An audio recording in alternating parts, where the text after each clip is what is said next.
오늘은 잠언 7장 1절에서 9절까지 말씀입니다.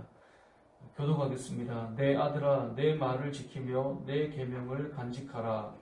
내 계명을 지켜 살며 내 법을 내 눈동자처럼 지키라. 이것을 내 손가락에 매며 이것을 내 마음판에 새기라. 지혜에게 너는 내 누이라 하며 명철에게 너는 내 친족이라 하라. 그리하면 이것이 너를 지켜서 음녀에게 말로 호리는 이방 여인에게 빠지지 않게 하리라. 내가 내 집 들창으로 살창으로 내다보아 어리석은 자 중에 젊은이 가운데 한 지혜 없는 자를 보았노라. 그가 거리를 지나 함대에 골목 오두기로 가까이 하여 그의 집 쪽으로 가는데 함께요. 저물 때, 황혼 때, 깊은 밤, 흑암 중에라. 아멘. 오늘 본문 말씀은 잠언에 계속해서 반복되어 나오는 이 음란한 세대 속에 성적으로 무너지지 않아야 되는 그런 삶에 대해서 말씀하고 있습니다. 우리가 어제 잠깐 언급했지만 이 성적인 죄는 도둑질하는 죄도 잘못이고 또 하나님 앞에 범죄하는 것이지만 도둑질한 것은 갚을 수는 있다는 거예요. 7배나 갚아야 된다라고 해서 갚으면 해결이 된다는 거죠. 그런데 이 성적인 범죄는 갚을 수가 없는 거예요. 그래서 어떻게 보상하고 어떻게 해도 해결이 안 돼요.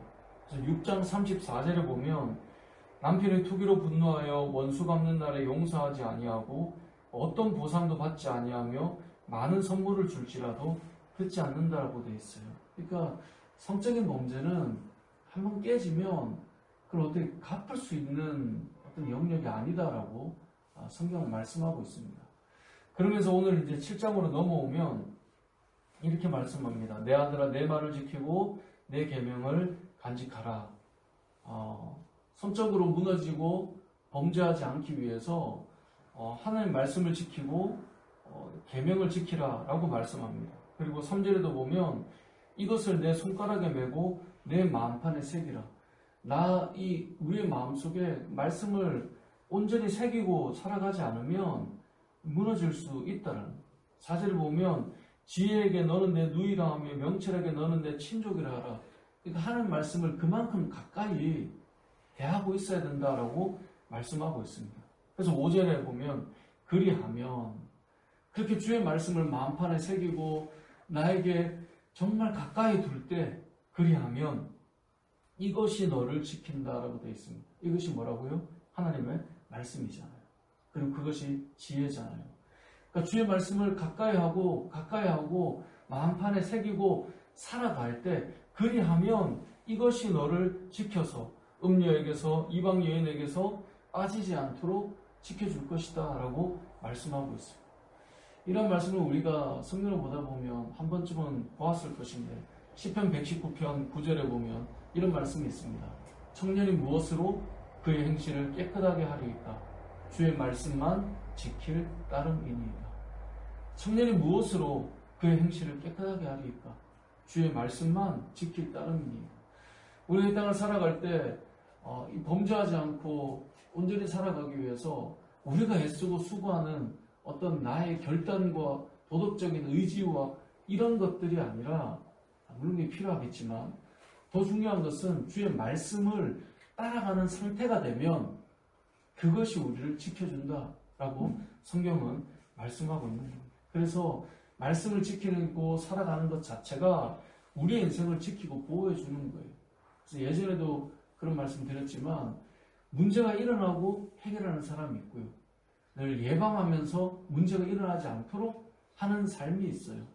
말씀을 지키고 따라가는 사람은 그 자체로 자신의 인생을 지키고 보호하고 예방하는 거예요. 우리가 오늘 하루를 살 때 주의 계명을 지켜 살아가는 것은 우리에게 일어날 문제를 우리는 예방하고 문제가 생기지 않도록 하는 삶이에요. 말씀을 버려놓고 살아가면 문제가 일어나고 또 그 문제를 또 수습하고 이러한 삶이 된다는 거죠. 그래서 오늘 본문의 말씀처럼 말씀을 지키는 것, 그것이 너를 지키게 될 것이다. 하지만 말씀이 없는 자는 어떨까요? 지혜가 없는 자라고도 표현하는데 6절에 보면 내가 내 집 들창으로 설창으로 내다보다가 이제 한 사건을 이제 이 스토리를 보여주는 겁니다. 보니까 7절에 어리석은 자 중에 젊은이 가운데 한 지혜 없는 자가 지나가고 있어요. 말씀 안에 붙들려 있지 않고 말씀을 마음판에 새기지 않고 살아가는 한 젊은이가 지나가는 것이 보여요.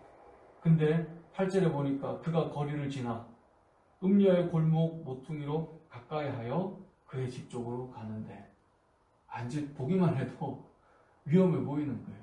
왜요? 말씀이 없으니까. 하나님의 지혜에 붙들려 있지 않으니까 저렇게 가까이 가는데 위험해 보이는데 지금 이 상태예요. 그래서 9절에 보면 시간적으로도 저물 때, 황혼 때, 깊은 밤 흑암 중에라. 이게 그 다음으로 이어져야 되는데 이제 그 다음에 내일 본문인데 그때에 여인이 촥 나타나는 거예요. 그러니까 위에서 바라보니까 이 지혜 없는 말씀에 붙들려 있지 않은 사람이 가고 있는데 그 지금 길 가는 곳이 저 가는 길이 위험한데 라고 하는 것을 지금 보고 있는 거죠. 그리고 마침 시간이 저물고 황혼 때고 흑암 중이다 라고 말씀하고 있습니다. 그리고 그때에 이 청년을 유혹하는 여인이 등장하는데 오늘 본문에서는 이 상황만 생각을 해도 우리가 느껴지는 것입니다. 하나님 말씀이 없는 자가, 지혜가 없는 자가 걸어가는 저 길이 누가 봐도 위태한 거예요. 그 위태함이 언제 무너지는가? 시간적으로 보면 9절이에요. 저물 때, 그리고 황혼 때, 그리고 깊은 밤 흑암 중에. 죄라고 하는 것은 항상 가려졌을 때 문제가 시작됩니다. 어두움이 있을 때 문제가 시작됩니다. 왜요? 다른 이들이 보지 않고 나 혼자 있기 때문에 그 죄를 탐닉할 때 아무 문제가 일어나지 않는다라고, 또 나라고 하는 존재를 숨겨놨기 때문에 괜찮다라고 생각할 때 그때 문제가 일어나는 것입니다. 그래서 죄는 항상 어두움 속에서 가려진 곳에서 시작된다라고 성경 말씀합니다. 그래서 우리가 늘 밝은 곳으로, 내가 드러나는 곳으로 나아가서 투명하게 살아야 됩니다. 성경에서 우리가 사람에 대해서 서로서로 무너지는 것들도 보면 보이지 않는 영역에서 뭔가를 할 때 항상 문제가 일어나요. 항상 이게 수면 위로 드러나고 밝은 곳으로 드러내지 않으면 우리의 마음에 있는 죄성이 항상 문제를 일으켜요. 그러니까 성도의 삶을 보면 어두움의 자리로 사실 가지 않는 것이 성도의 삶의 중요한 삶의 방식입니다. 드러나고 보이는 곳에. 예를 들면 목회자인 저가 잘 드러나고 보이는 곳에 있는 것과 그렇지 않는 곳에 있는 것은 저 자체도 아마 달라질 것입니다. 여러분의 삶도 여러분이 보이는 곳과 드러나는 곳에서 살아가는 것과 보이지 않는 곳, 어두운 곳에서 삶을 살아가는 것은 그 삶이 다르다는 거예요. 여기 나오는 성적인 죄가 출발하는 곳도 어두운 곳입니다. 남이 보지 못하는 곳입니다. 거기에서 시작되는 것입니다. 그래서 우리는 기억해야 됩니다. 죄에 무너지지 않기 위해서는 우리가 드러나고 보여지는 밝은 곳에서 살아가야 그래도 우리를 지킬 수 있는 것입니다. 항상 오늘 이 본문의 상황을 생각해 보시면 좋겠습니다.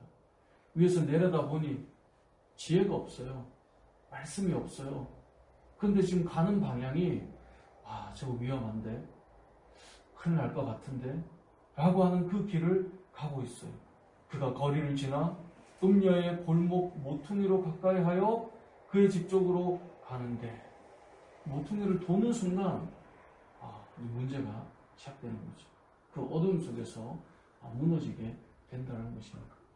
말씀을 정리하겠습니다. 오늘 말씀의 대전제는 하나님 말씀을 지키며 살아갈 때 우리가 지켜야 될 것을 지킬 수 있다라고 하는 대전제 속에 출발합니다. 다시 말해 저와 여러분이 말씀을 지키고 살아가는 것이 지혜 있는 삶이고 그것이 우리를 지키고 보호한다라고 하는 것을 기억해야 할 것입니다. 특별히 음란한 세대 속에 저와 여러분이 지켜질 수 있도록 우리의 삶을 살아야 될 텐데 어두운 곳, 우리를 유혹할 수 있는 곳, 가까이 가지 말아야 될 그 길들, 그 자리로 지나가지 않고 우리가 정말 하나님께서 기뻐하시는 그 길과 걸음들을 걸어 나갈 수 있는 저와 여러분의 삶이 되시길 주님의 이름으로 축복합니다. 아멘.